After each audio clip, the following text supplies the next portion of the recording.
I started writing a blog yesterday. I didn't start blogging yesterday. I've been blogging for a number of years, but I started to write a blog and I had to put it in my drafts folder because I couldn't finish it. Honestly, I was stuck. I was legitimately stuck, and it wasn't because I lacked time. I actually had about 2 hours I block on Tuesday mornings for writing, so I had time, but I couldn't get it out. So let me just tell you what I have so far. I even have a graphic there. It's in my drafts folder, but I have a cool graphic. I wish you could see it from there because it's pretty awesome. It's called The Leader in Emotional Health. I was thinking about today, and I just started writing some stuff, kind of even to promote. I thought, well, my blog can promote this event today, but I couldn't get it done. I couldn't write it. Here's what I have, though. Every morning, I step onto a scale in order to weigh myself, and I do that every morning. I don't have to do this, but I choose to. Some days, I'm encouraged by the progress I'm making in terms of dropping a few lbs, And other days, I want to get the scale professionally checked for accuracy. I'm like, this isn't working. Being faced with the truth can be frustrating. But the numbers don't lie, and neither are they personally invested. They are merely reporting information. It's our responsibility to consider those numbers and give them subjective weight. And I put pun intended, right? What will we do with the information that the scale has revealed to us? How will we process it? What actions will come as a result? Then I came up with some quippy little preacher phrases that we love to put on paper, and we love to preach from pulpits. I said, information should lead to introspection. So you have information in front of you, it ought to lead to some kind of introspection. And then I put another one. I thought this was good too. Truth begets thoughtfulness. So when you have truth in front of you, you ought to at least have a point of saying, what do I do with this now? To get physically healthy, we must wrestle with what the scale reveals. Such is the case with the physical, but what about the emotional? How do we quantify our emotional health? Can we simply step on a scale, get a readout, and then take appropriate steps? I wish we could, but it's not that easy. And I stopped there. I couldn't get any. I was thinking, well, I want to put down like 5 really cool steps that we could take that would get us emotionally healthy. Oh man, I sat there frustrated. Oh, I got this. No, I can do this. 5 things. And what do we need? And I tried to make them all start with the letter C because that's what preachers do as well. And I just was coming up short. And I was getting frustrated because I realized there was no kind of easy steps. And what we're presenting today with Isaac and with Jared is not just, 5 steps to get emotionally healthy.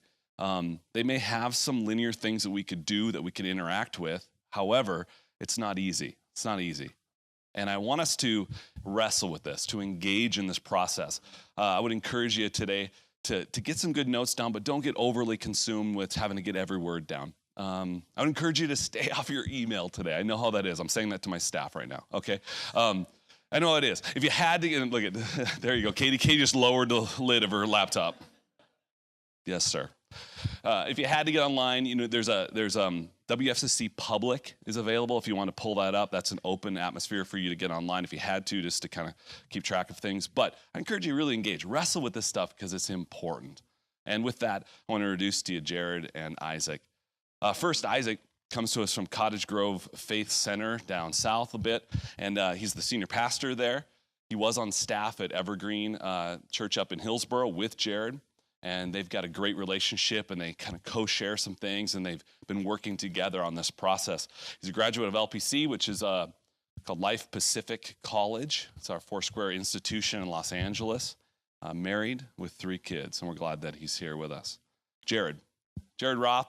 He's been a friend of mine for a number of years, and I really, really respect this guy.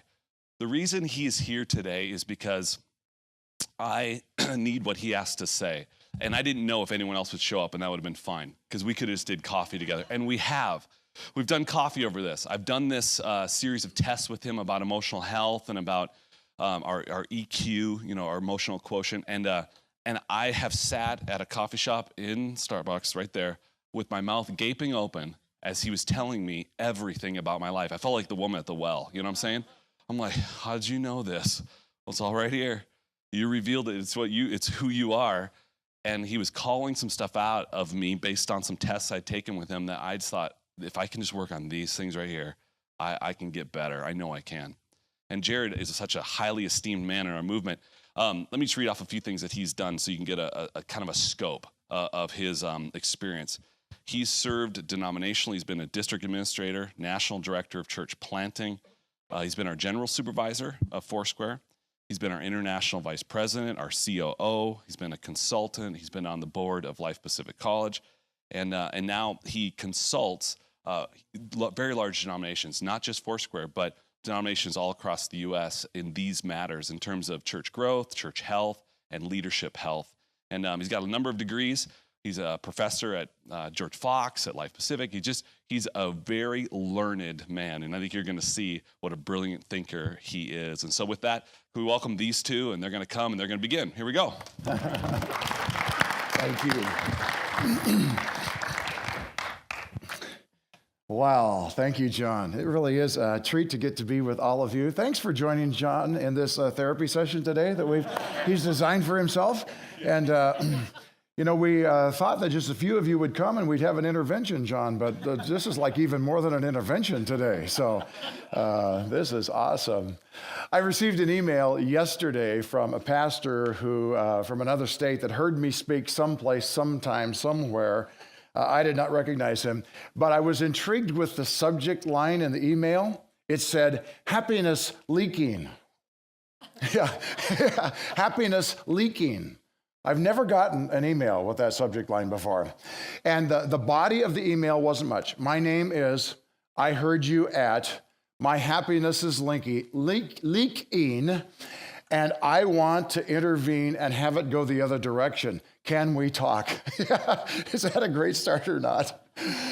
I thought that's the first time I've received an email from anyone with the subject line, happiness leaking, but probably thousands of leaders, both in business and in education and in the church community that I have spoken with one-on-one, could have the same thing in their subject line. Now, I'm doubting that that's the case for any of you today. I imagine that you are a very happy group, but theoretically, we're going to talk about some people that you might bump into and that you might discover along the way, and some things that might equip you to help some others as well.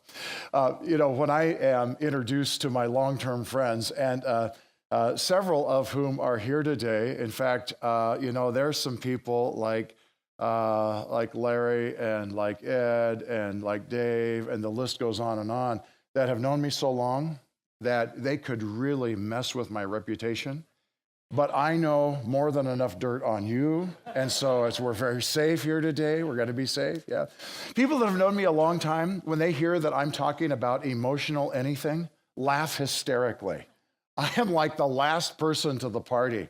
I grew up in Sweet Home, and on a little farm, a Mennonite kid, and we had 3 words to describe emotions, because good Mennonites would only experience 3 emotions. We either felt good or bad or fine. But it was only okay to express 2 of the 3. So you could feel bad, but you could never say it. So I grew up with an emotional vocabulary of 2 words. So for me to talk about emotional anything, let alone emotional intelligence, really is either quite hysterical, well, it is, or if I've learned anything, I've learned slowly, purposefully, and over a long period of time. And that actually is part of my story today. And I hopefully came across a few insights that can be helpful for you as well. My interest about emotional intelligence, EI, or sometimes called emotional quotient, EQ, and we'll be using both of those as Isaac and I talk today interchangeably. My interest in it came from working with a lot of goofed up pastors. Again, none of you are here. And if you are serving in a church with pastors, none of the people that you serve with, I understand.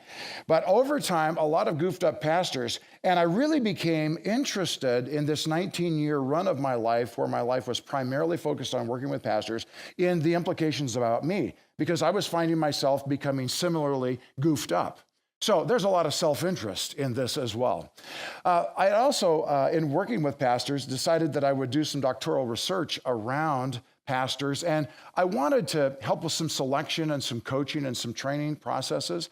And I discovered that emotional intelligence, while it wasn't intended to do this, has become highly predictive for occupational and professional success. And when I looked at the research that existed, I saw that emotional intelligence had been used in the training and the prediction of success in so many different professional venues, but had not been applied to local church ministry. And so I asked this research question: is it possible that there actually is an emotional intelligence profile that suggests the likelihood of success or failure for pastors? Wouldn't that be interested in knowing? Wouldn't it be handy to take a 15-minute test to know if you're going to be a loser right out of the chute? I mean, I am all for that. I am all for that. There are so few things I'm good at. I've discovered that the reality of what I'm not good at is my greatest friend. Just tell me what I'm not going to be good at, and I'll leave that alone, baby. Let me find out the few things that I can do. So I say it humorously, but I was very sincere about that. You know, we have ways to do assessments for church planters, for example, that indicate the likelihood of success. Could we use this as a tool to indicate the likelihood of success for someone coming to an existing church that's plateaued or in decline, and that vision of that church is for it to be a turnaround church? Is there a profile for that? And I happen to find that. We'll talk just a little bit about that later. But really, my third interest was very much about me. Ann and I were both fired on the same day when we were 49 years old. And that was a surprising moment for us. And many of you have been there, or family or friends or loved ones have been there. And it is a remarkable experience that I would not suggest for any of you to set yourself up to. But if you've had the privilege of going through it, you'll discover some things about yourself that can be quite transformational. I remember talking to my colleagues a few days after that event, and they were present for that happening as well. So we'd all got to share the experience of the report that came to me. And so we got to work together for a while on the other side of it as well. So we're all living life together. And one of the things that I said to them was, I don't know who I will be on the other side of this journey, but I will be a different person. That's transformational. Now, you always want to apply a qualifying term with the word transformational, right?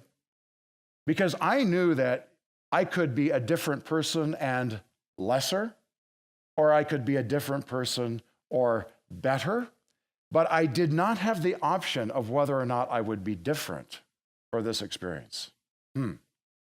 So here's the interesting thing I've discovered about emotional intelligence. Life does stuff to us. And if we are unaware of what it is doing to us, we may be transformed in a way that makes us less healthy rather than more healthy.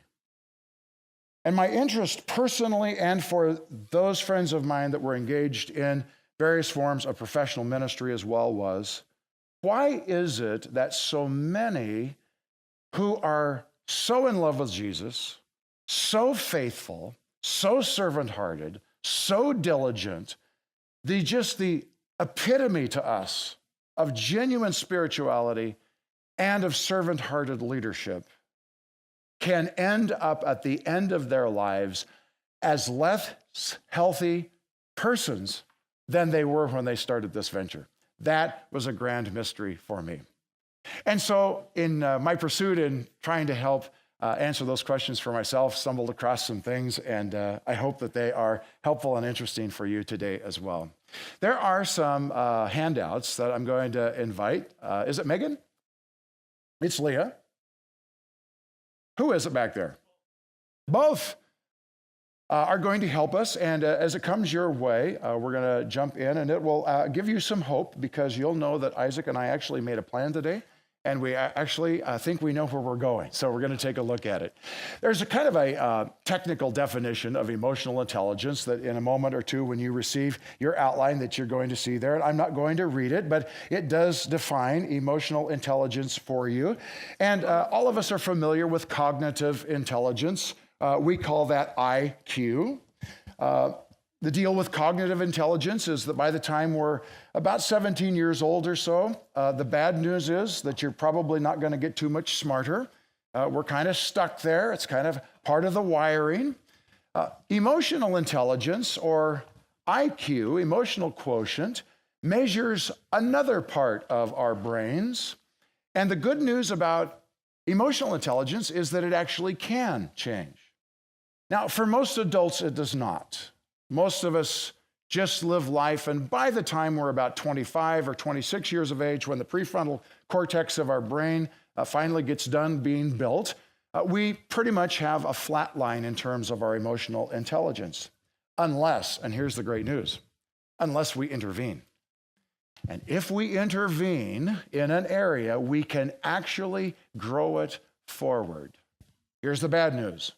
Without an intervention, we will not improve and may actually revert a little bit.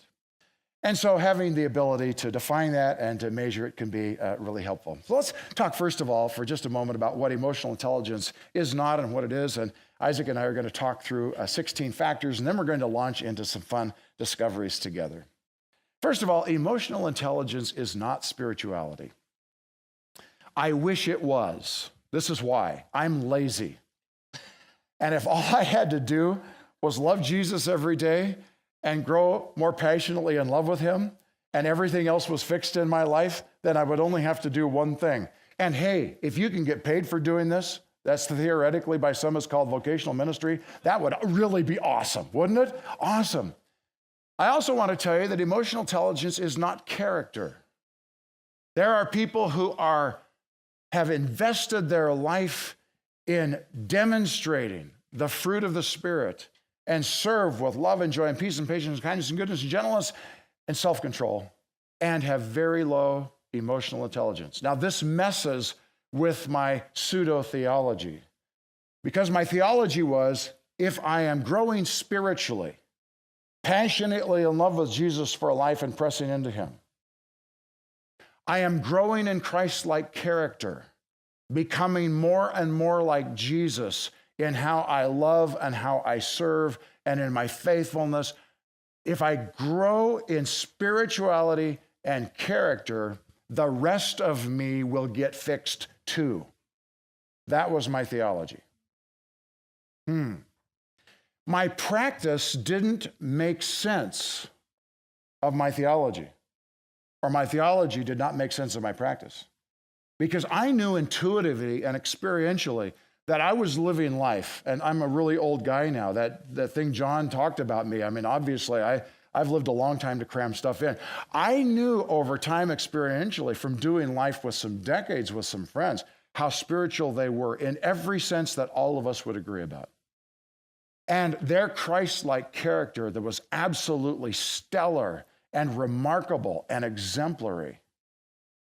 And when they take the test, the EQI, the emotional quotient inventory, discover that some of them had extremely low emotional intelligence.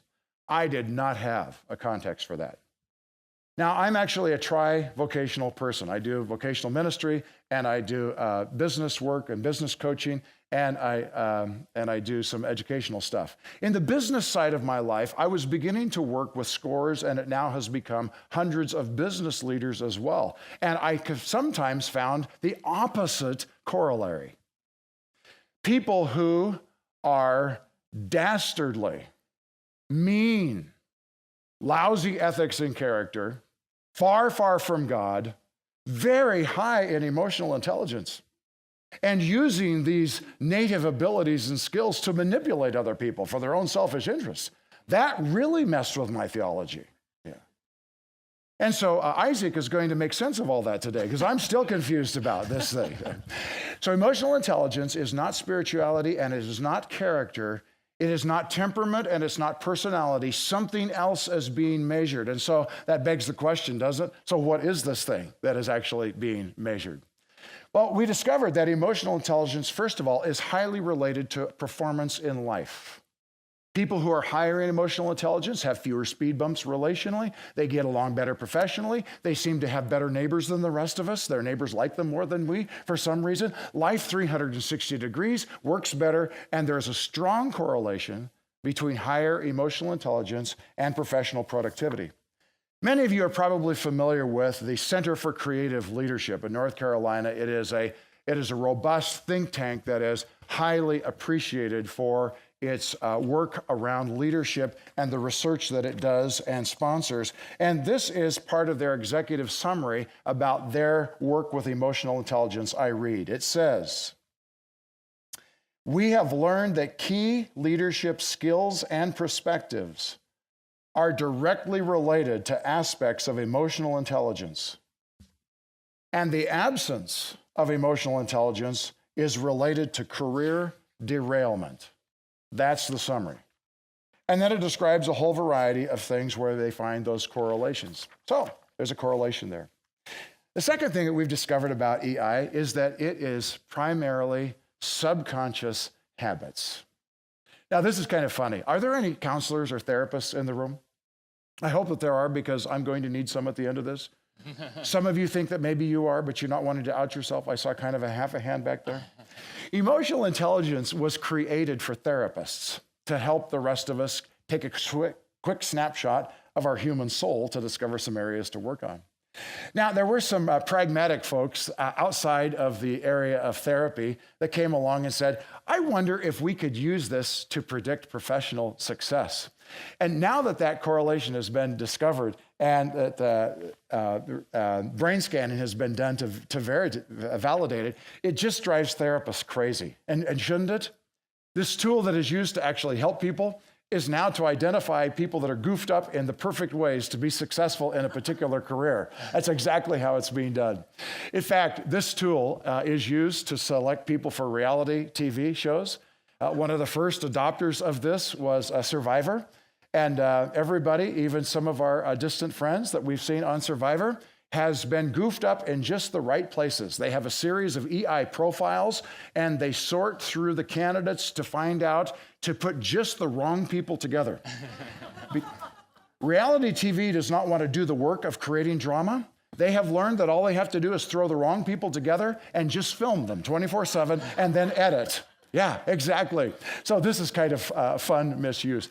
But as in the last few years, as fMRIs, functional magnetic resonance imaging, has become far more accessible, what was discovered that what's being measured here is physiology. It's your body at work. That's why there's no relationship to spirituality and no relationship to character. It is an independent variable. It is a part of your body. This is astounding to me. fMRIs are able to follow the blood flow in the brain in real time, and blood flow tends to follow neural pathways. So it's as close as scientists are able to come to actually measuring neural pathways. That's the functional part. And so as they look for these path flows that approximate the channels of these neural pathways, and you know what neural pathways are. They are habits. These are physiological patterns that your brain has been taught to reinforce. And most of our life is lived out of that subconscious. In fact, it's believed to be that at least 99% of the decisions that you will make today and act on will be unconscious decisions. Thank God for that being the case. If we had to think through and consciously make every decision, you would be exhausted 30 minutes after you got out of bed. Now, some of you are saying, I live that way anyway. Yeah, it could only be worse than that. So we've developed these shortcuts about life, and that's what training children is all about. It's helping them sort through this mess of their brain in the first 3 years where these neural connections are just like a spider web that go all over the place. And as a child is growing up and being trained, they actually atrophy out many of those neural pathways, and they further reinforce and develop a few of them, and it creates this person that functions well in life primarily because she's not having to make every decision a conscious decision. And we live habitually. Now, I'm a preacher. I'm in the business of helping people grow spiritually. I'd better be good at that, and that had better be my priority. I am a pastor, and it is my business to help people grow forward in Christ-like character. And I had better make that my second highest pursuit, and I had better be good at that. But now I have a way of thinking about these people that have tried to benefit from my help, some of them for decades, and have done everything people like you and I, that are pastors, tell them to do. and follow in spiritual disciplines and sincerity and service and big group and small group and all the other kinds of things that we encourage them to do that should create an environment for them to develop in healthy ways in Christ. And 30 years later, they're still lying, they're still cheating, they're still messing up, and they come to you in repentance and they say, I don't know what's flawed about, I don't understand. And you know that their hearts are sincere toward Jesus, and they can't seem to break out of their stuff. Wow, this began to help me with some insight about what was happening. Now, John, you mentioned the scales. Thanks a lot, buddy. I have a Fitbit, probably some of you do, and I don't know if any of you are as demented as I, but I'll just out myself here and get it over with, okay? I asked Ann, my wife, if she would give me for my birthday a Fitbit scale, which she did. But by the way, if you love anybody, don't give them a scale for their birthday. It's not a good thing. I'm that demented. I got all excited about my Fitbit scale. You familiar with these, John? Yeah. You get on the Fitbit scale, you know what happens? In real time, your Fitbit friends know how much you weigh. In real time. They know your fat content for the day. And then, of course, they also know about all of your exercise habits. Now, I decided to be really, really brave. And so I chose a couple of Fitbit friends and outed myself. And what I didn't realize, as my daughter-in-law told me, because my son is one of my Fitbit friends, that she gets the same report because she's his friend. I have no idea how many people in the world know every day how much I weigh. But it's out there. It's just a warning. It doesn't come with the warning label. Just let me tell you. Okay. So I get on the scales, and John's experience, and right now I want you to know that I'm hitting an all-time record for the last 24 months. I am finally at the weight that I vowed I would never be again. It's the record on the upside. Some of you have been there as well. Yeah. If I was talking to a person like me that said, I really feel a responsibility before Jesus in my stewardship of life to get into better physical shape, I want to treat my body as a temple, I would encourage them to pray, wouldn't you? I would encourage them to ask the Holy Spirit to give them his self-discipline, wouldn't you? But I wouldn't stop there, would you? Because have you ever gotten advice, pray about it and be more like Jesus? Yeah? We would address the physical nature of the issue. We wouldn't divorce it from the spirit or the character because God has made us one, but we would focus on some behaviors that would help them have a different kind of physical experience. We have no inconsistency with that. If I fell off the stage, and given my advanced age, I may at some point, and if I had a compound fracture, you would do two things immediately. Some of you would laugh. First of all, okay, that's just an evil gene that some of you have. I know. You would do two things. Some of you would rush up here and you would begin praying for me. And some of you would call 911.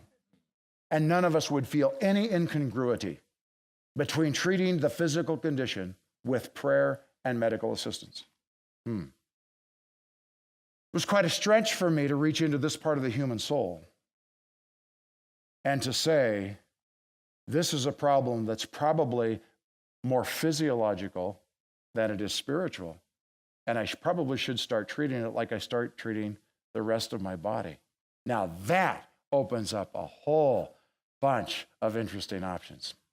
If this is then a snapshot of habit patterns in the brain, now I can begin to treat those as I would any other habit, which brings us to the third thing that this is. This is fluid. It's called brain plasticity. Just like any other habit can be overcome over time with regular attention, so these habits of the brain can actually be replaced with some others that are more effective and more helpful. And this parallels, of course, addiction theory and now practice as it relates to dealing with addictive behaviors, many of which on an fMRI can actually be physically tracked. There's physiology there. And I'm not going to atrophy those old habit patterns. I wish they went away as they did for young children. They don't atrophy. But I can, with diligent, repeated behaviors, actually grow some new pathways that over time trump the power of those old pathways. And as spirit-filled, passionate followers and believers in Jesus, we do this all under the umbrella of his lordship, in the fullness of his spirit, with regular faith and asking for his help and power. And we participate with him in that process as well. Isaac, I think this would be a good time for me to stop talking and for you to start in just a moment. But there might be some questions or comments that some people would like to direct towards you, and I'll listen to your good answer. No, but actually, if you do have any comments at this point, send them this way. Are there any questions? Work them into a froth of interaction. Well, I think probably you, like me, are processing a really interesting perspective, especially as we talk about not being spiritual and not being character. It's hard for us to parse those out because we typically haven't. And so as you're wrestling through that, let me just share my brief experience with emotional intelligence. I was tested by Jared, had the same experience that John had, and really saw within a readout on a page some things that gave insight and understanding to some of the hiccups in my life. And then immediately, as Jared unpacked this with me, I felt the grace of this particular exercise. In other words, it's about age 6 where emotional intelligence development starts to level off. And as Jared mentioned, it's age 25 where it completely levels off until we get older and it starts to decrease about 65 years of age. So Jared, you'll be decreasing soon. I think that is, yeah. And so before I was conscious at age 6 years of age, my brain had formed channels and pathways through which I would process information and stress and decision-making and relationships. And so as I began to understand some of the hiccups in my life, the word that comes to mind is grace.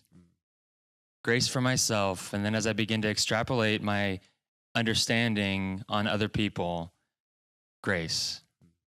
Genetically, experientially, their brains have been developed in a way that in many cases, they experience life differently and react sometimes in ways that I don't understand because it's how I feel like I wouldn't react, but their brain subconsciously is causing those kinds of reactions and those cycles of behavior. So as a pastor, incredibly profound to have this insight in our day and age with the technology and the science that we have to be able to extend a hand towards people that I lead, to be able to have grace with myself, a therapeutic tool that identifies some weaknesses, but the hope being I can grow forward and we can grow forward. So I'll just share a brief example of my own journey and how this has been helpful, and we'll unpack some of these things. But when I got the readout, it said that I was low on empathy, and I thought, you know what, I'm a pastor. Isn't empathy kind of like with the job description? You know, I mean, this is horrible. I must be a really bad pastor. I don't have empathy. It also showed that I was scored high on self-actualization. That is that who I am and what I'm doing seem to work well together, and there's this big disconnect between the two. High on self-actualization, low on empathy. And then as I began to process what that might have meant for me, I realized when people experience me, they see somebody that's confident, he's doing what he should be doing, he's emotionally self-aware, he's aware of what's going on inside of him. The low empathy, Isaac is not aware of what is happening with me. That big divide between those two, the word that people would use was arrogant. That's how they describe that gap. Whew. As I look back and process relationships, process people, and thought about scenarios, I could see that happening. Then immediately, I received the grace. This is the subconscious habit of my brain that is causing me to come across as arrogant. My intention is not. The Holy Spirit, Jesus is with me. His intention is not, but there's something else internally. I'm happy to tell you 5 years later, as I tell leaders that I work with about that, they say to me, wow, we would have never guessed that empathy was something that you scored low in, because I've given time and attention and allowed the subconscious habit pattern of my brain to change over time. It was especially manifested on one particular Sunday morning between two services. We have a 9 o'clock and 11 o'clock service, and I came into a church that was very God and country church, and there was American flag and Christian flag were a part of the church service. We took them down for a particular event that we're doing. I failed to put them back up, and the older veterans of the church approached me after the 9 o'clock service to let me know that I had forgot to put the flags back up. And they were quite passionate as they reminded me of the flags not going back up. And you know what it's like to be coming off of a service, and there's all these people and all these interactions and all these things processing. Did I do my job? Are people changing? Why don't people give? Why don't people come? Why don't people pay attention? Why are they falling asleep? Maybe this is just my experience. And I'm having that moment, and then these guys are coming aggressive towards me, telling me that the flags are not back up, and then they threatened that if they weren't up the next week, they would not come back to the church. In that moment, I was so grateful that I've given time and attention to the subconscious habit pattern of empathy, because I had no muster in me in that moment. So we can all muster something in a moment. And in the consciousness, make a decision. I had no muster. But because I have developed a better subconscious habit, immediately I was thinking about things from their perspective. And I was able to say, wow, for you who served in World War II, for you who served in the Korean War, for you who served in Vietnam, these were the three gentlemen lined up in front of me. This must be terribly painful that the American flag, which you bled and died for, is not back up in the church. And then I said, I'd like to invite us to a conversation later this week about this. To which they threatened a little bit more, and I got to work on my empathy, my impulse control, and those kinds of things. But I can only imagine years prior, if I hadn't worked on the subconscious habit pattern, the catastrophe that I might have started with low empathy. Yeah. So we want to unpack this. We want you to understand this is subconscious. We want you to feel that this is grace-based for you and for the people that you lead. And I think we're going to unpack that a little bit more. Thank you. Well, you'll notice there that there are 16 factors that are measured, and Isaac and I are very quickly going to run through those. We're going to give you access to some resources for you to become students of your own if you wish to, but very quickly, what actually gets measured. On this particular stream of emotional intelligence, there are 3 that are out there in this one. Let me mention the first 3 quickly. The self-regard. It's getting up in the morning, knowing yourself well, the good, the bad, and the ugly, and still saying with kind of an inward smile, I think God did a pretty good job, warts and all. It is not self-esteem, which is an artificial way to affirm ourselves towards some kind of future state that we're not. It's understanding who we are and still having a sense of well-being about that. The second one, self-actualization, Isaac mentioned.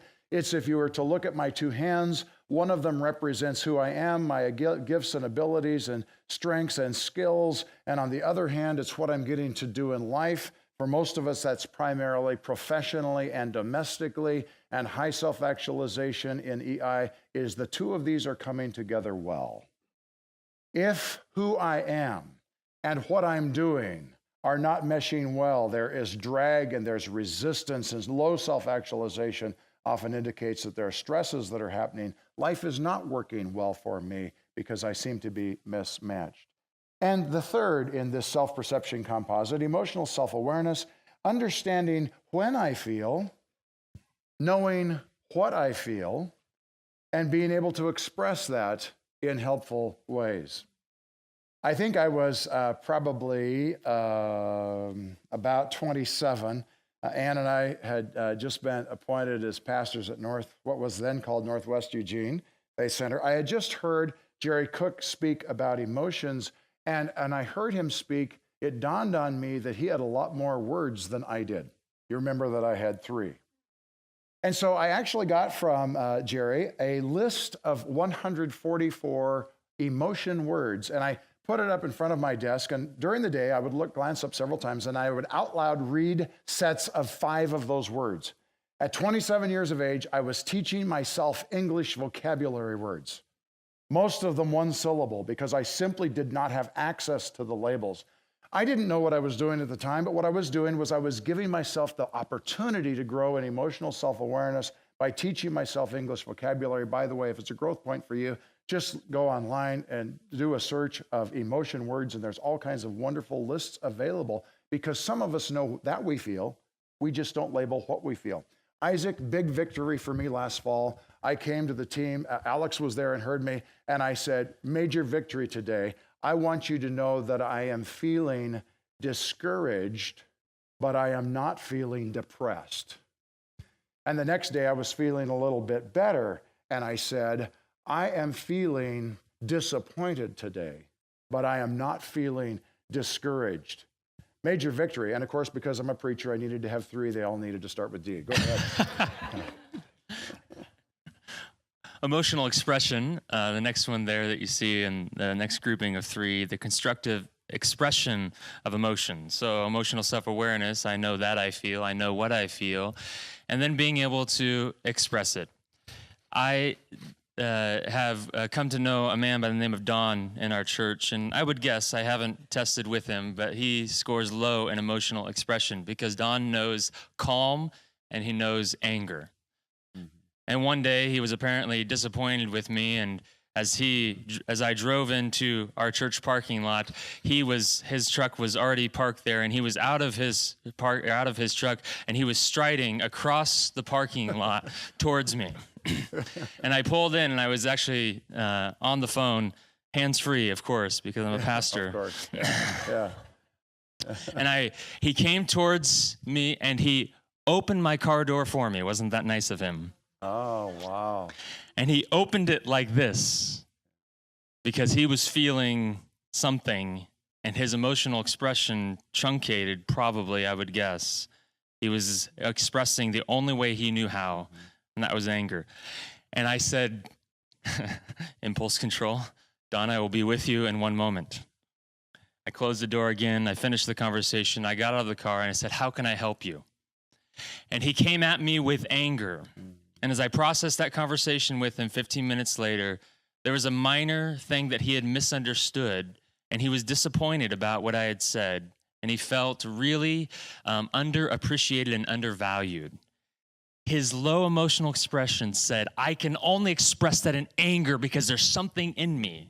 He was able to parse that out and understand, but the only expression that he knew was anger. Assertiveness. This is the ability to communicate. And again, remember, we're talking about subconscious brain habits, communicating feelings and beliefs in a non-offensive manner. So don't use the synonym aggression here. Sometimes we hear assertive and we think of the people that are, actually, that's almost the opposite. When we have to muster up emotional energy to stay in the fight, that's not assertiveness. My friend Shane scores really high on assertiveness. He's a new Christian over the last couple of years, and so he's very aware of the people in our church that don't yet know Jesus, who are coming to church for the first time. And as we have service review meetings where we talk about what is happening in our services, he, even at the expense of his own reputation, stands up for the pre-Christians.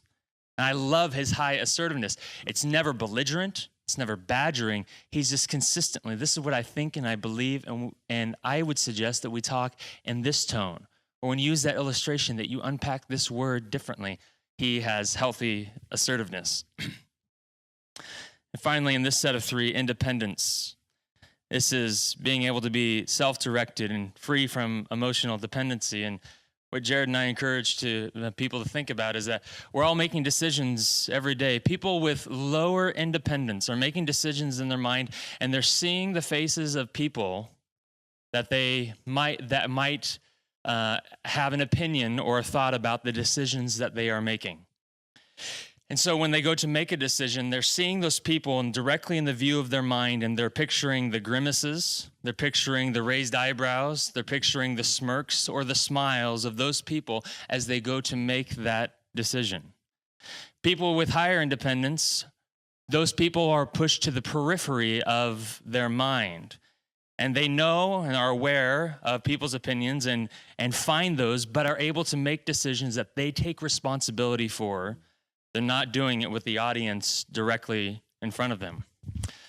My friend Jen, she's a new Christian, and I've done some EQ testing with her. She scores lower in independence, and she has a hard time making decisions on her own. And so this is how she currently processes life. She considers herself to be mentored by me. She considers herself to be mentored by a United Methodist pastor. She considers herself to be mentored by a pagan Gnostic. This is how he describes himself. She's also attending a United Church of Christ fellowship on the side, and she is mentored by the internet.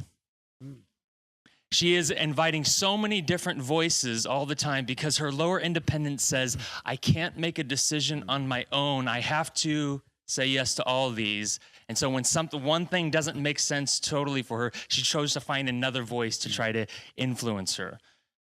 Her growing in independence will mean that she'll be able to sort through some of the clutter and make decisions that she takes full responsibility for. Independence. Yeah. Stay with me here. I want to mention just briefly the interpersonal piece. Interpersonal relationships are the ability to initiate and develop and sustain relationships that include the exchange of affection.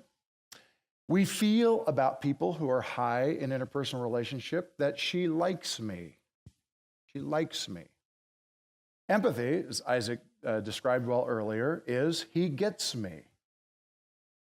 And social responsibility is she cares about us, whatever the us is. The us, the marriage, the family, the small group, the church, the neighborhood, the community, citizen of the nation. And so people that are high in this are the kinds of folks that we are naturally drawn toward often as leaders because our feeling about them is that they like us, they get us, and they care about us. The next group of three in the decision-making composite, problem solving, finding solutions when emotions are involved. As you get to know more of this skill, this is not strategic problem solving, but being able to see many different options when the stakes get a little bit higher or when there is conflict. Reality testing, remaining objective, seeing things as they really are. We are probably all familiar now with Steve Jobs and his reality distortion field. He would probably score lower in reality testing, being able to live in the subconscious, not always seeing what was true, and then his charisma, being able to bend other people's, their sense of reality too. And then impulse control, the ability to resist an impulse to act or to speak. On Saturday, I experienced somebody else exhibiting low impulse control. If you like a story of my own struggle with impulse control, I'd be glad to tell you off the record. I coach second and third grade basketball, and one of our second graders is our point guard, and the other team had just scored a basket, and our teammate passed in the ball to our point guard, and he is all of 7 years old, and he found himself with the ball underneath the other team's basket, and he was wide open. Yeah. He's a great athlete. He shot and he scored. The reaction from the other coach was immediately, yes, we needed that basket. Young Christian is his name, 7 years old. Sprints off the floor, crying in tears, the embarrassment and humiliation of exhibiting his athleticism for the wrong team. Wow. Well, I'm glad I've worked on my own impulse control because I had some words, and they were somewhat eloquent because I'm a pastor and also a saved sinner. I wanted to say some things to that coach about his decision, his impulse control to shame that 7-year-old as he made a basket. Just happened to be the wrong one. Impulse control, the ability to delay an impulse to act or speak. Let's wrap up these 16 with these final 4. Flexibility is flexibility in a relational environment. So you're meeting with the team and someone all of a sudden has some kind of emotional outburst that is unfamiliar to you. It's surprising. It catches you off guard. High flexibility is the ability to acknowledge that, deal with that, and still keep the team on track and moving forward. Stress tolerance is how much crap you can put up with before you raise the white flag. Enough said about that one. Yeah. By the way, it's really helpful if you're a pastor to have a lot of that right there. Yeah. Optimism is your view of the future. It's probably going to turn out pretty well, says the high optimistic person. It always has, and as bad as it is right now, the future is bright. I can hardly wait to get there. How about you, says high optimism. Happiness is a similar point of view about the immediate present. You know, it's not so bad today.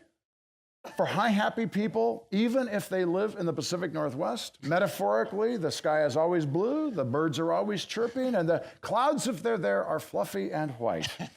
It is a state of being, of well-being. Happiness, most of us probably would associate ourselves as being a part of the greater evangelical Protestant community. We as evangelicals have just beat the snot out of this word happiness. We've decided that it's a bad word, that it's cheap, that we don't want to be happy. We want to be pious Christians. Happiness comes from the same Latin word as happenstance. That means that something that is exterior to us is actually creating our internal well-being. Far be it from us good, pious Christians to ever be happy. We're not going to do this happiness thing. It's cheap.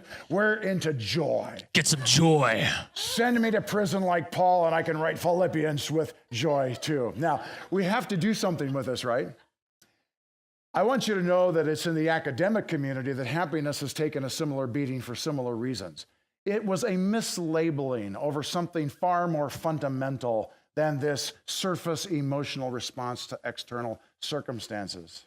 In fact, the language across the literature in the last 15 years has gone from happiness to well-being, and now currently it's flourish. And if you read descriptions of that, it sounds like you're reading this idea of biblical joy. In fact, let me just illustrate as I conclude this section, and we'll move on.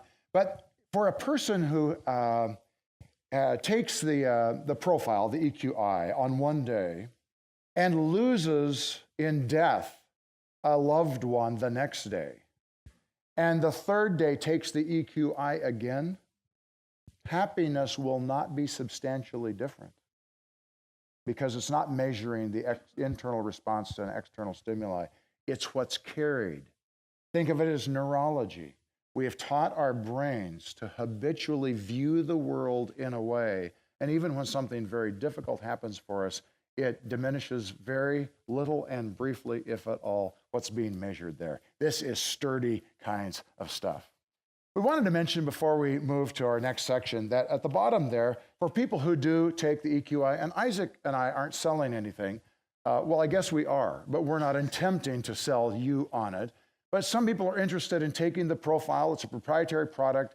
It requires certification to use it. Ann and I both happen to be certified. Isaac is certified to work with me in interpreting that as well. We have contact information on one of the next pages, and if you're interested in that, I think to this group, the cost of that to take the test, which is expensive in itself, and for some of our time in debriefing it is $200. That's what's available. And what I'm just telling you is what people do when they benefit from that. Again, you're getting plenty of information today to work on without taking the text. But if you want the snapshot of this part of your soul, then what people do is they look at the results and they find those that are extraordinarily higher than others, and those that are extraordinarily lower. You look at the highs and the lows, and then you make sense of some of the speed bumps in your life that all of a sudden you're viewing through the lens that Isaac illustrated so well as high on a couple and low on empathy. And what happens when we present ourselves habitually with variance is that people perceive that we're inauthentic. The perception is a lack of authenticity, and we confuse them. They're confused by Isaac's presentation of himself. And here's what human nature does every time. We judge people and make sense of the confusion in a pejorative way. So if I'm confused by how Isaac is presenting himself, I only have a list of criticisms to label him with. Arrogance is handy in this case. I'll call him arrogant. And what we've done is we've just made it a matter of character and spirituality. Huh? And it's neurology. Now, he may be arrogant. That needs to be dealt with repentance. He may be arrogant, and he needs to grow in Christ-like humility. He may be filled with Jesus and misperceived as arrogant because of the gap. Closing the gap then, finding out the lower ones and intentionally working in ways that advance those forward is how people can grow in those areas. And many of us practice that regularly and do grow forward. One of the tools that is very helpful in growing forward in any of these areas is one called ABCDE. It's one that I use at least 4 mornings a week. I do this work for 5 to 7 minutes in my quiet time. It's a part of my devotional life template, and Isaac is going to explain that to us. Well, if you look at that ABCDE template, and then I'm just going to walk through a recent example of me working through that, which was helpful because, again, I want to know what's going on, what is true, and I want to see where maybe my subconscious habits are leading me towards a reality that isn't helpful for me. So I'll start with the label C here, which stands for consequence. The consequence I'll talk about is a depressed Sunday afternoon. I think maybe some of us can relate to that, where I was not feeling good about life. And I began to process that because I don't like that. I don't like how I treat my family in that situation. I don't like how I want to distance myself, how a closed door, how a nap, all those things which keeps me from people that I love. I don't like that. And so I decided to do A, B, C, D, E to process through to see if I can help myself get to a different behavior later, and knowing that going through this process actually creates new channels for me to process information. So this is Isaac depressed on Sunday afternoon, and I am sad, and nobody wants to be around me. Maybe you can. So then I asked, what is the activating event? What was the thing that made me begin to go on this trajectory? And if I wasn't giving time and attention to that, being aware of that, for me, it was an email I received that Sunday morning right before church. Have you ever got an email right before church? I think I've decided since then to not check my email right before church. Had a woman that had described who on Thanksgiving Day called me and my wife both very sloppy drunk, and she was telling us about some of the situations in her life on that Thanksgiving Day. I told her I'd call her back when she was sober. I called her back the next day when she was sober, and we talked about her decisions that she had made. The long story short, I had said, I would like to get together with you when I return from vacation. I shouldn't have answered my phone on vacation, by the way. A little tip for us pastors, yeah. And I tried to get in touch with her, and I wasn't able to get in touch with her. That email that I got, this is a month later now, that email said, are you suggesting by not getting in touch with me that I should attend a different church? Well, that certainly set me in a direction where I started to develop some beliefs about this. The actuating event of this email, me not responding, I developed some beliefs. And as I began to think about what was I believing, I discovered that internally I believe I am responsible for her health.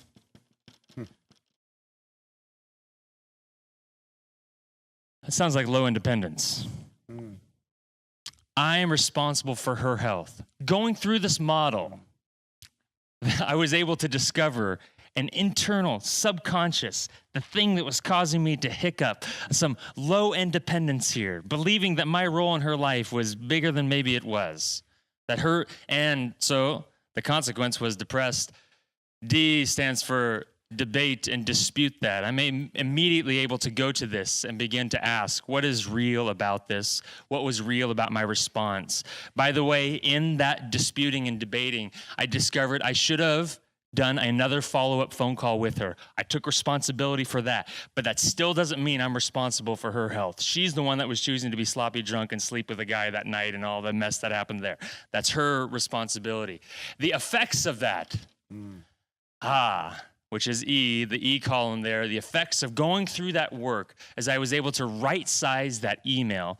I was able to right-size the internal thinking of my brain so that I wasn't coming out with false beliefs and the consequence of I am a bad pastor. This kind of exercise done daily, as Jared was talking about, 3 to 4, 5 times a week, begins to rewire some things in our mind. And when we come to know the weak points within our emotional intelligence, we apply this exercise and reflection to help us to be able to grow forward in those areas so that subconsciously we're relating differently to them in the future. A, B, C, D, E. Thank you. Might have some comments, some questions that you'd like to ask. Karen.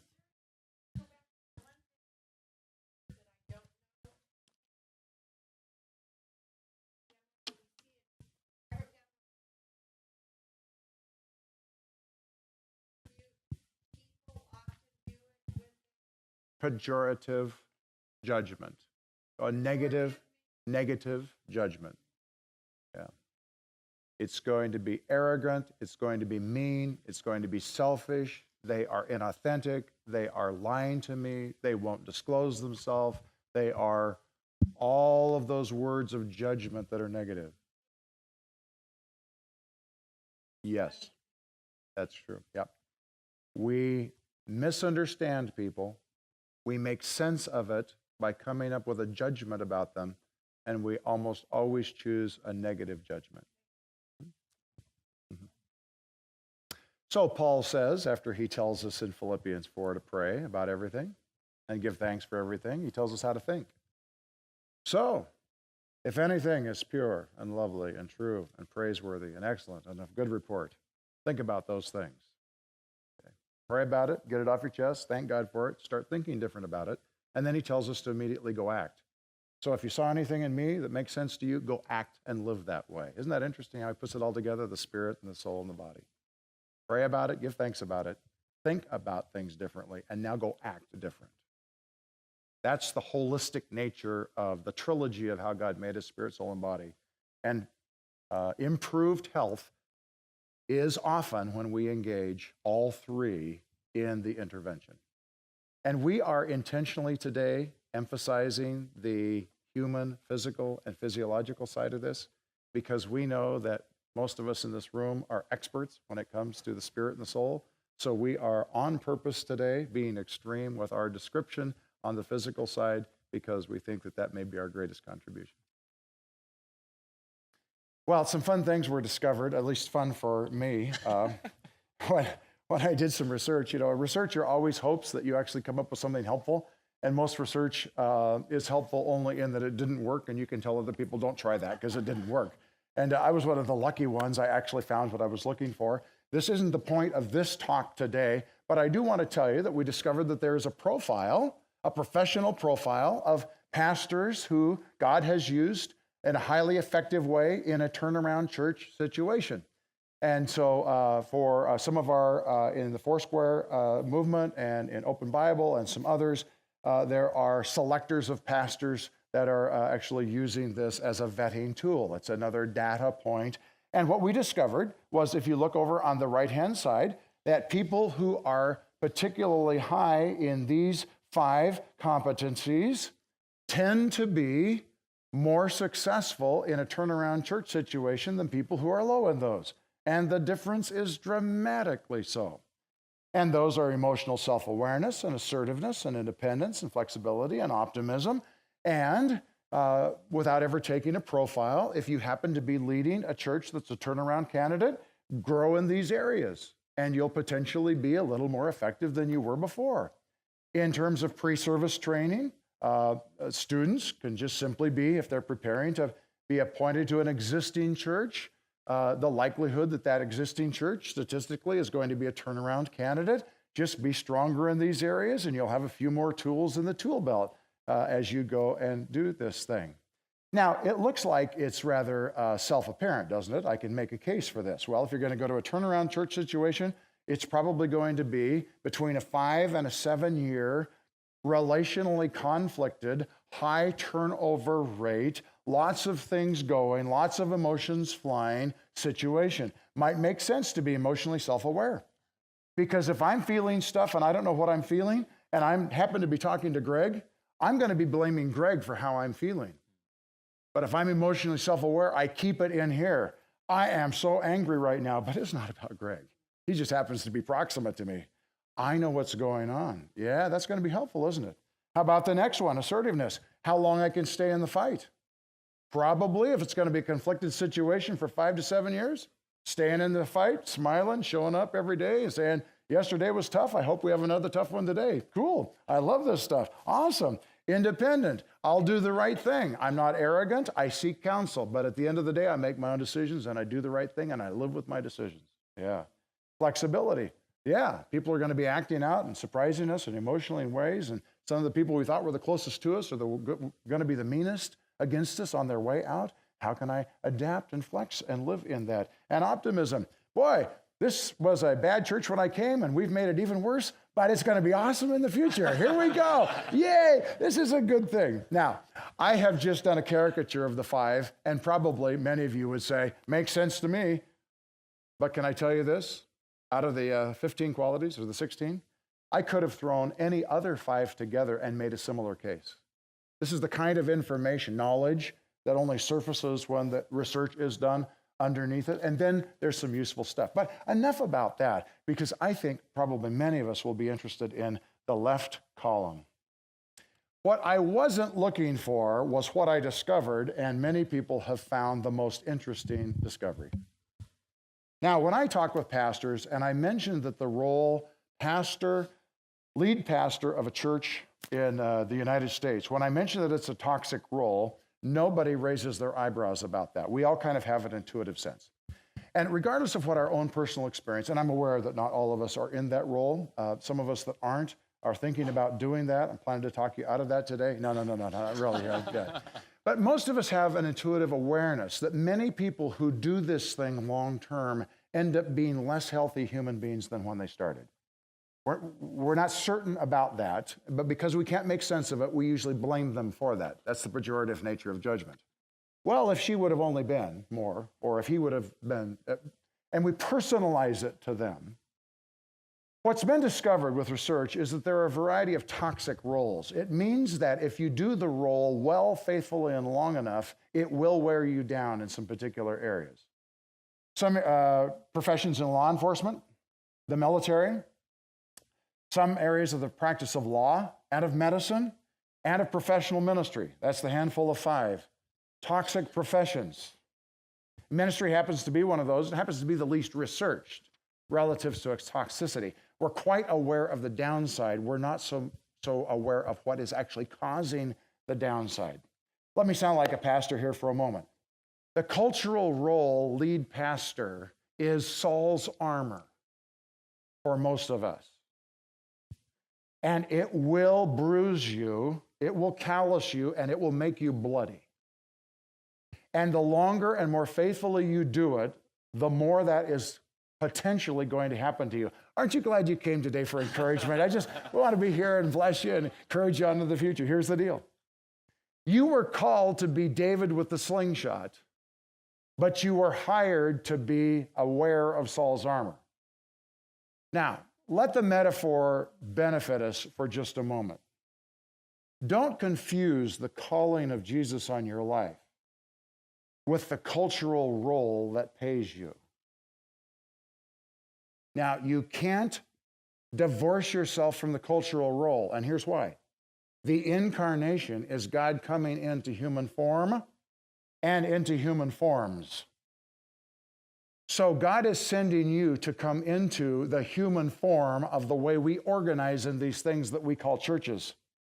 And the economic model is if you're going to be a professional, i.e. paid minister, you're going to have to do a job, but never confuse the job you're getting paid for with the calling that you've been called to.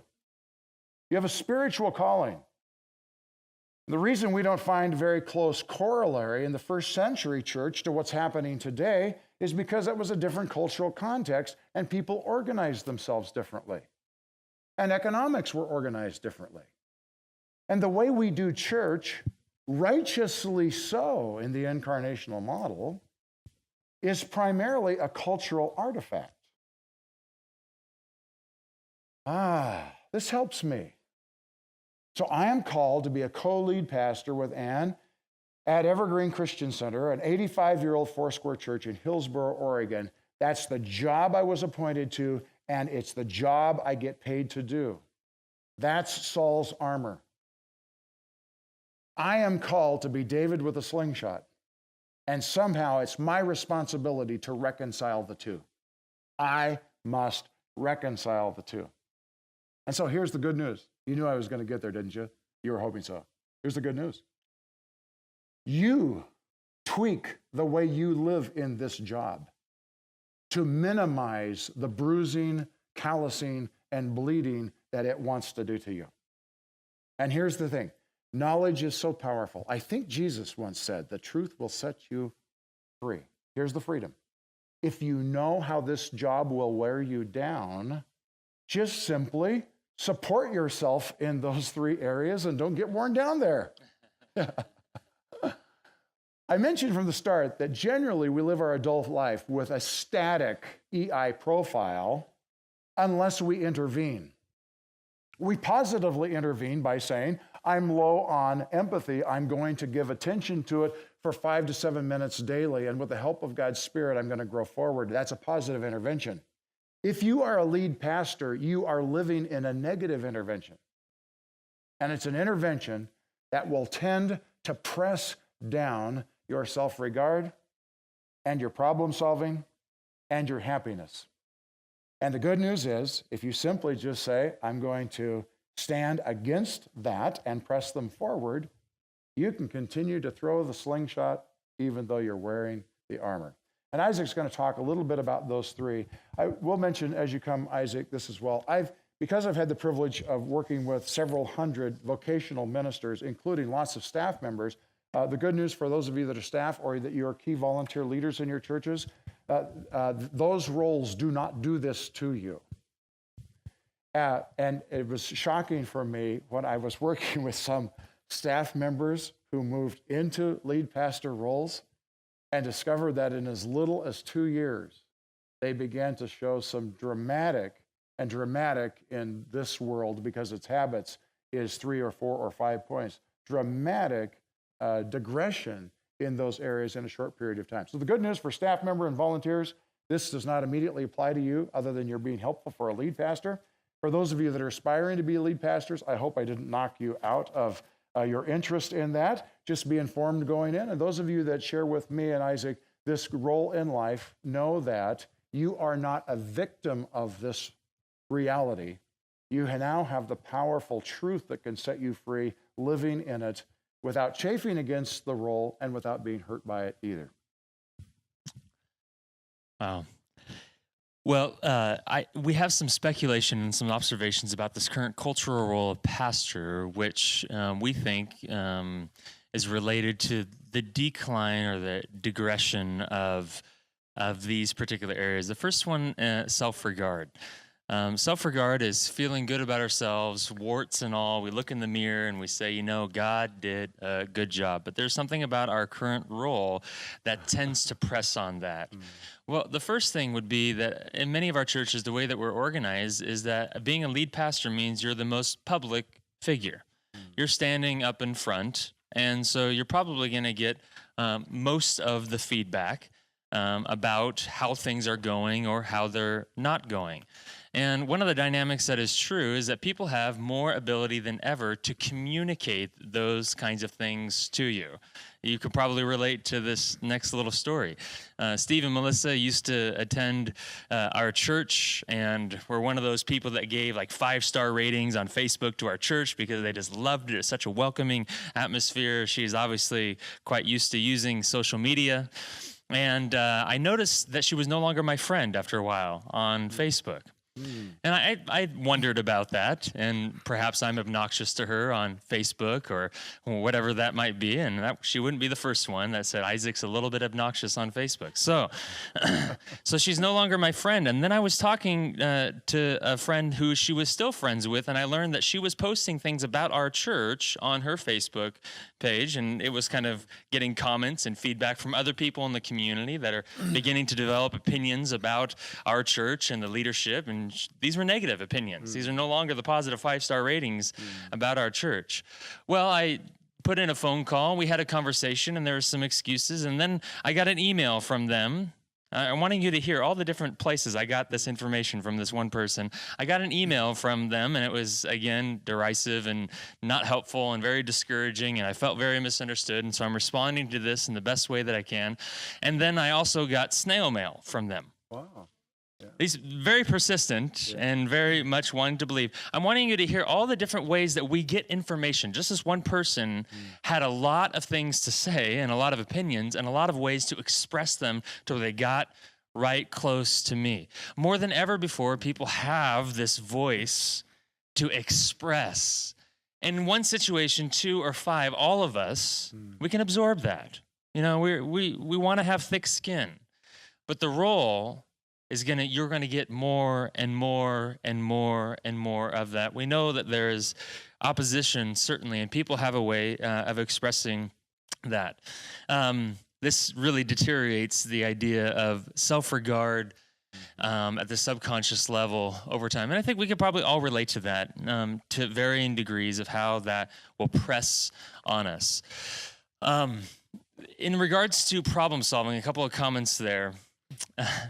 Problem solving is the ability to solve problems when emotions are involved. And we make the observation that the role of pastor is so absolutely relationally complex. I'll illustrate for you, and this might land with you as you're thinking about your own role, or maybe wanting to grow in your own relational problem solving and understanding that when emotions are involved, it becomes difficult. Well, Shane Quimby and his wife, Stacy, attend our church. Shane is on our church council. Shane has 3 sons. One is in kids ministry, one is in middle school ministry, and one is in our high school ministry. His wife has served in children's ministry and has also been involved with some women's ministry stuff that we do. Shane is on my church council, has also asked me to help them work through some marriage difficulties they've had. And Shane also serves in youth ministry and is involved with men's ministry stuff. I've illustrated one family that when there is a problem with any of those areas, which your church is probably like mine, at some point there is, the hats that I wear and put on and off for this one family are pretty intense and very varied. And so on one hand, I am listening to Shane and Stacy as they process their marriage. On the other hand, I am absorbing some frustration about their son and our kids' ministry from our children's ministry pastor. On the other hand, I am feeling regretful that our middle school ministry isn't better for their son Riley, who's in the middle of middle school ministry. I see their son, their oldest son, disengaging with high school ministry. My relationship to all of them is so complex that we become overwhelmed with the amount of decisions and thinking that we need to put into every single relationship. So over time, we tend to, I think it's our observation, we tend to kind of shrink and wanting to solve any of those because it just feels too overwhelming. That's just one family. There's 5 people on my council. Many of us have multiple staff in our church. You think about the complexity of relationship that exists for the lead pastor, and we begin to understand maybe why that we decrease in our ability to solve problems. We are simply overwhelmed with relationship. Jared, do you want to give some thoughts about these first thoughts that being labeled as God thoughts? I think that's really helpful.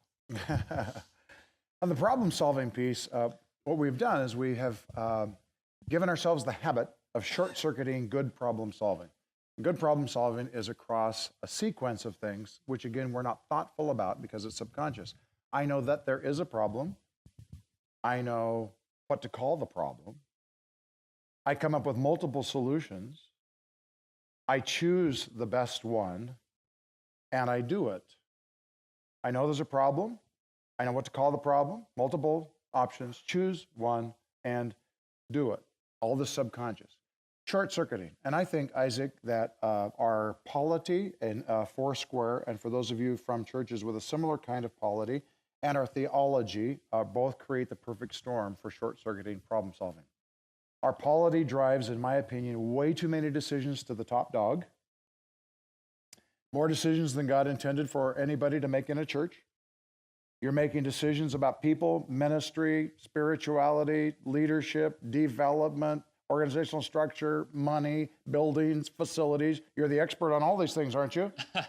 It is your responsibility, isn't it, to make all these decisions? Polity drives them to the top. Secondly, a theology.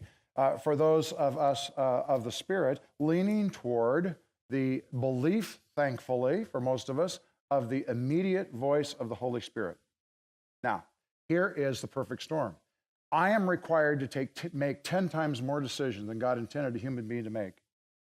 And I have a spiritual proclivity toward hearing the voice of the Spirit, which sounds an awful lot like thoughts for most of us. I can begin to believe that the first thought is the God thought. I never come up with multiple solutions. If you've got God's answer, it would be disrespectful and inefficient to come up with options, wouldn't it? Too many decisions to make. I'm overwhelmed, looking for a short circuit, have a thought, call it a God thought, boom, decision made. Habitually, I end up with a short-circuited problem-solving process.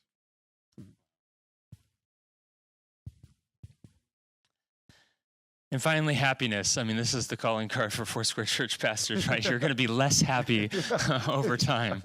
Well, we want to help you.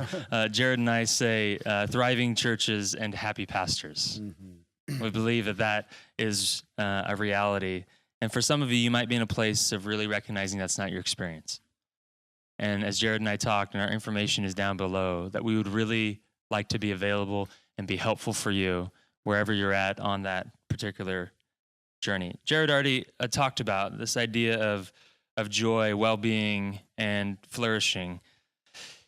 I'd like to just make a couple of points about that third bullet point, that in order for our happiness to really grow and to be full, and we have to be motivated intrinsically and not extrinsically. And let me explain.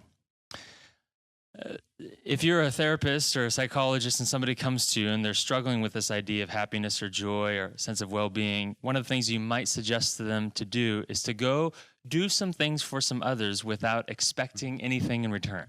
Mm-hmm. You might suggest that you go forgive some people, mm-hmm. even if they have not been repentant towards you, knowing that these kinds of activities in the brain actually create overall happiness. Go volunteer, go plant some trees, go serve. Well, we start to think about that and we think, that's kind of like the role of pastor. Yeah, I know. You are being asked to do all these things all the time, doing a lot for people without expecting anything in return. And so the idea might be that pastors should be some of the happiest people. Mm-hmm. But there's a catch there. In order for that happiness to be developed in our brain and for our emotions to be able to experience in that contentedness, it needs to be not out of others' expectations of you. Mm. And what happens when we take on this cultural role of pastor is we step into a bunch of expectations that all of us, in obedience, out of love for God and love for people, begin to fulfill those expectations. And over time, that becomes less and less fulfilling for us, because we are fulfilling responsibilities, not serving people altruistically. I think you're doing the math there. You're seeing that maybe in your own life. This is why none of you expected me to come and serve you this morning by giving you this information, but I know I'm going away happier than when I came, because I love giving away to people who aren't necessarily expecting it. Now, I fulfill my responsibilities. Everyone in this room, we would fulfill our responsibilities. But I'm also very aware of this dynamic in my life. I have to serve organizations and people where there's not this expectation that I'm supposed to be doing just that. Yeah. It really is an odd, an anomaly. This is an exception. Generally, you give people great advice. And if you took your own advice that you're giving them, you'll be better for it, generally. This is the exception. If you take your own advice that you give others, it won't work for you, but it will be fabulously effective for them. And it has to do with this role. And one of the things we're going to do in this last section as we move toward the end of our time is we'll actually give you a couple of things that we're living that we think we have found to be very helpful as an anecdote for that. Let's talk a little bit about how can we be and stay healthy. And I'm going to ask, I think that we have a couple of the team that has another flyer that they can distribute our team members here? That you could do that? Could you do that? Yeah. Oh, you already have it. Okay, you have a couple of profiles. I'd like for you to take the profiles. Greg, would you put that one up nice and high? Thank you very much. And also, Isaac, would you retrieve one for me? Great. Thank you, John. These are, by the way, these are well out of state. These are well out of date, and these are anonymous. You do not know. You could not find out. You cannot figure out the who. This came out of the 2,000 or so that I've done. And these profiles both look different because they came over from different periods of time. And if you take the EQI now, your profile will look different than that. All that to say is this is real, but it is anonymous information. I want you to look at the first profile, and you'll notice there that there are 15 of the subcategories. 100 is the norm. So just like IQ is normed around 100, EQ is normed around 100. This happens to be a lead pastor, a person who is, in all of our agreement, if you knew the person, would say one of the most deeply, consistently, genuinely in love with Jesus, growing spiritually, faithful people that you know, and you would describe character in similar terms. This is the EI profile. Did I mention that 100 is the norm? This pastor is average or below average in most of the factors. Now, that all by itself is a little bit of an issue. We do better in life when we're higher than lower. So already the average is going to give us a little bit of concern. But when you look at how this person over years of serving in the role of lead pastor, notice self-regard. 61. Just had the snot beat out of him. Year after year after year after year, still showing up every day of every week with a smile, with a servant heart, with love, with passion, with genuine service, committed, engaged, involved, and getting up every morning saying, I am crap. And I'm going to act better than I feel because that's character overcoming that. And I'm going to press in because that's spiritual commitment and love for God. But doing that every day from this starting place of, I am really a lousy pastor, a lousy person. I am not, I. Take a look at problem solving. Been doing this job for a while, apparently. Rich?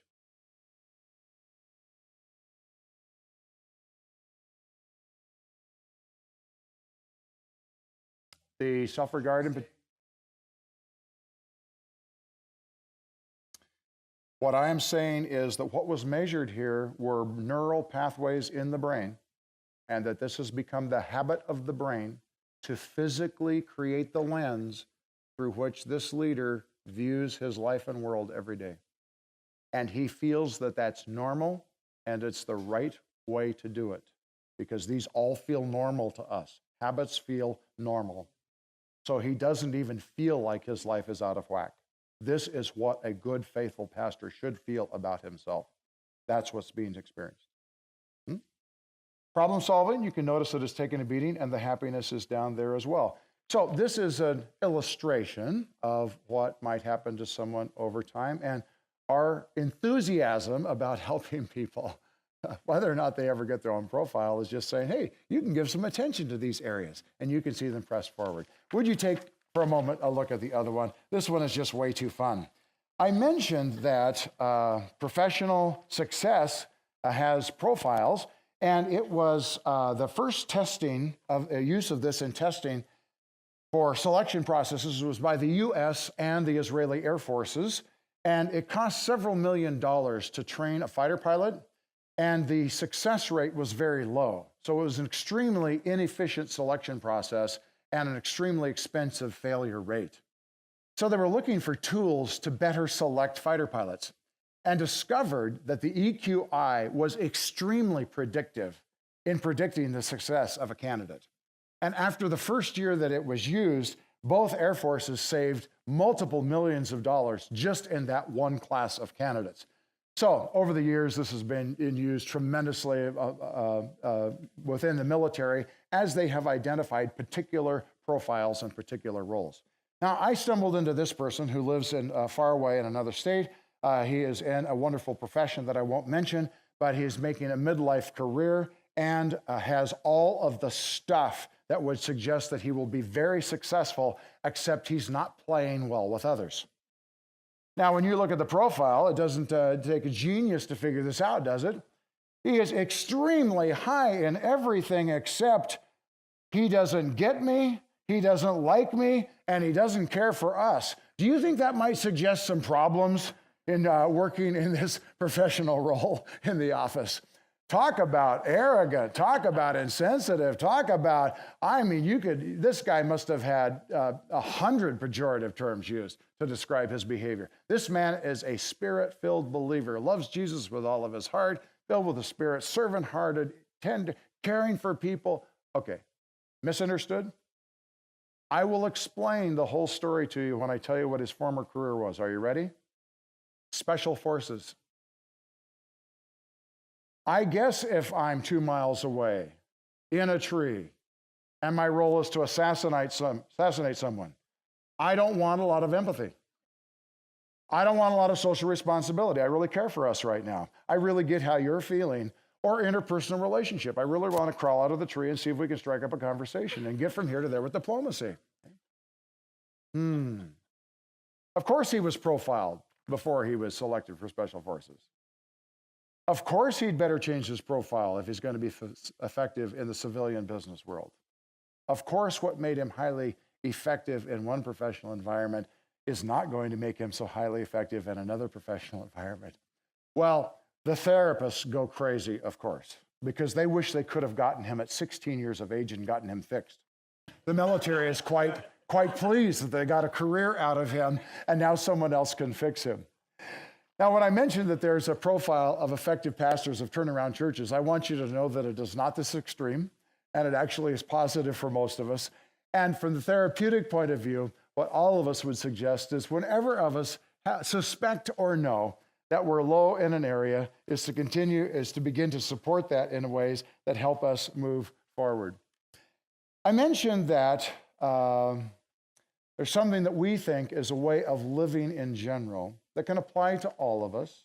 Probably, in fact, it's the way most of you likely live now. That is, I believe, an effective antidote to the problem that Isaac was describing of having this job called pastor that becomes the sole definition of who you are. That is the big problem. Paul even switched hats. You know that. Every time he wrote a book, he called himself something else. He refused even to identify himself under one biblical, spiritual, or role calling. The cultural role that lead pastors are in makes you that. And that's your identity. 24/7, you're that. You're pastor all the time. The good life, what I've described, is the way that I live life, and it's on the very last page of the first handout that you received today. And this is not new with me by any means, and you might express your life in a different kind of a way, and the theory behind it is common. But what I've discovered for many pastors is the practice of it is not common. And I'd like to conclude my remarks today with you by encouraging you to think about your life in a more holistic way than the professional role that you have, particularly if you are a pastor serving in this church. This has helped me as I have used some of that 30-year-old now almost theory of Covey in 7 Habits of Highly Effective People. One of his recommendations is define yourself by roles rather than titles. Roles. And I've simply walked through my life and I've defined roles. I've put next to each of those roles the value that supports the role. So first is good God and the good life. And the value is I really do believe it's spirit first. And I want my life and my schedule to reflect that. Good family. I believe that the foundation of my contribution to the world is going to be my family. That's the value. Good friends, good faith community, good service, good growth, good stewardship. Do you notice what I have left off the list of things that are important in my life? My job. My job. I refuse I refuse to allow myself to define myself in terms of the cultural job that I have. Now, I don't recommend that other people go to the extreme that I have, but I will tell you this. I can't trust myself by putting pastor on this list. Because it will suck the energy and the time and the vitality out of every other role that I'm a steward over. Because the culture expects me to wear a hat that says pastor. In fact, the culture expects me to wear a tat across my forehead that says 100% pastor 24/7. Isaac mentioned that we don't get the behaviors, we don't get the experience of well-being out of the good-hearted behaviors that everybody else in the world gets to enjoy because we have a tat that says pastor. And I don't have the benefit from the pleasure of this reciprocal relationship when I am giving with others. And so what I encourage people to do is be a steward of the life God has given you. And don't let your job role be the piranha that eats the rest of your life. The role will want to consume you. It is a magnet that will draw you in unwittingly until you become a tall silo that is defined by this narrow role, and the rest of your life is an empty shell of what it might be. My belief is this, and I just get such a kick, John, that the why fell off. I've been looking at this all day. One of my favorite things today is looking at Esther Day. Esther Day right there. Jesus Christ is the same yesterday, today, and forever. And you know the verse that precedes that, don't you? In fact, you know that that verse is not the point, don't you? That verse is the foundation of the point.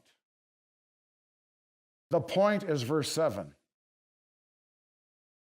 Remember your leaders who spoke the word of God to you. Consider the outcome of their way of life and imitate their faith. For Jesus Christ is the same yesterday, today, and forever.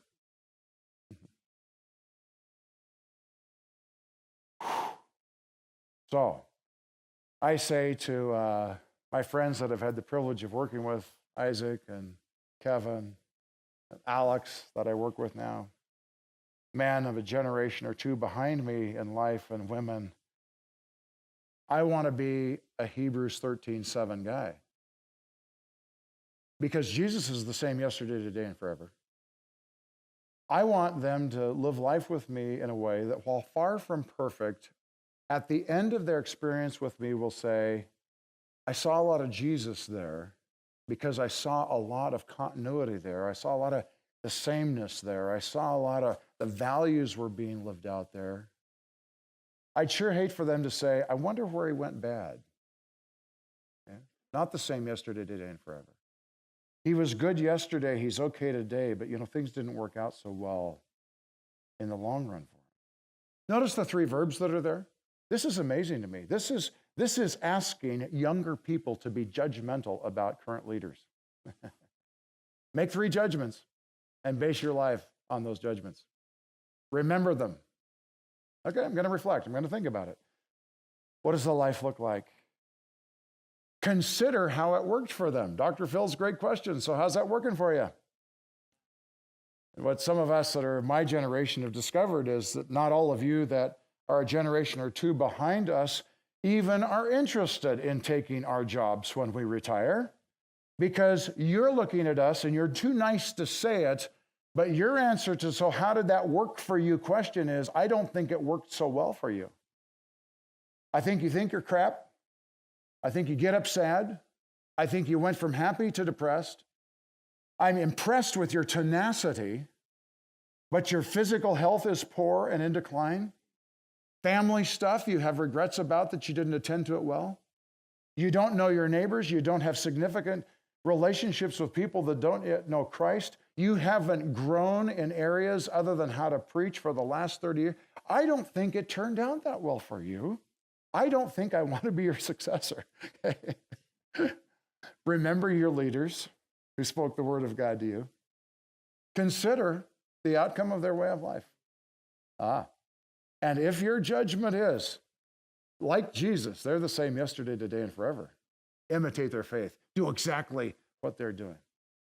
So I'm on the old side of life.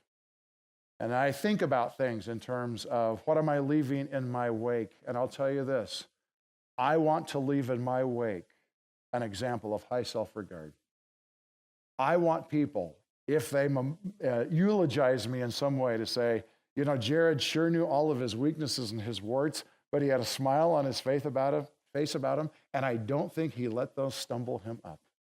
I hope they say about my problem solving, you know, that one thing about Jared was all across his life, he just seemed to help people make decisions that were really thoughtful. And one of the things I noticed about him is kind of unusual for a Pentecostal charismatic kind of guy was that he was always forcing us to think about options and then to seek God's wisdom about those options. I'd like that. And you know, that Jared guy, you know, he really was a pretty happy guy. I mean, he went through some real dark valleys in his life, but the same yesterday and today and forever, one of the things about him was, you know, you always left a little more encouraged when you came. There was always a smile on the way in and a smile on the way out. And I really felt like he experienced God's joy in his life over time.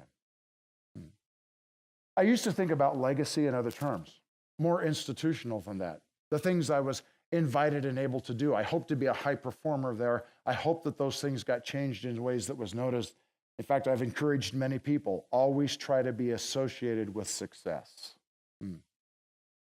And I suppose one of the shifts for me, I suppose one of the transformations that happened for me in the last few years since a very unexpected and difficult day that I mentioned as I started was that I think more in terms about how I've contributed an example of living rather than in terms of how the organizations may have been benefited or not. I live like you do in an organizational context, and whether you are a volunteer who has a different kind of a job or whether you're working within a church, we all work within a cultural context. All of us need to do and be productive. I understand that. But isn't it interesting that the writer to the Hebrews would say this? If you're going to analyze someone's life at the end, or if, like me, you want to create a target that you want to shoot for that others can take a look at, this is a good one. Remember your leaders who spoke the word of God to you. Consider the outcome of their way of life and imitate their faith. For Jesus Christ is the same yesterday, today, and forever. We're all about healthy churches and happy pastors. And we think it would be kind of cool if all of us got to experience both of that. And we hope that our comments and remarks today have provided some ideas and some thoughts and some direction that some of you might pursue. We're both happy as your friends to be available, and we've given contact information for that purpose. Again, if some of you are interested in taking the EQI and having your own profile, you can access us for that. And we'll provide one of us an hour phone debrief. We'll encourage you with some materials that you might get and kind of coach you in your next direction. And you can join us every morning going to Brain Gym. I usually go to LA Fitness, but at the end of my devotional time, on my devotional template, it says Brain Gym. And right now I'm working on emotional expression. Yes, yes. And do an exercise like Isaac demonstrated for us today. And guess what's going to happen after 6 months? If I retest, I'll discover that emotional expression has grown a little bit forward. I'll thank God because I ask him every day for his help in transforming of my mind. I'll thank my wife and the people I do life with because they're supporting me and encouraging me. And I'll also look in my schedule and I'll know that some of the practices that I've chosen to engage were a part of this transformation as well. The writer to the Romans said this, Paul said, I want you to be renewed in your minds. We hope today we've given you some food for thought about how that might happen. Thank you, John.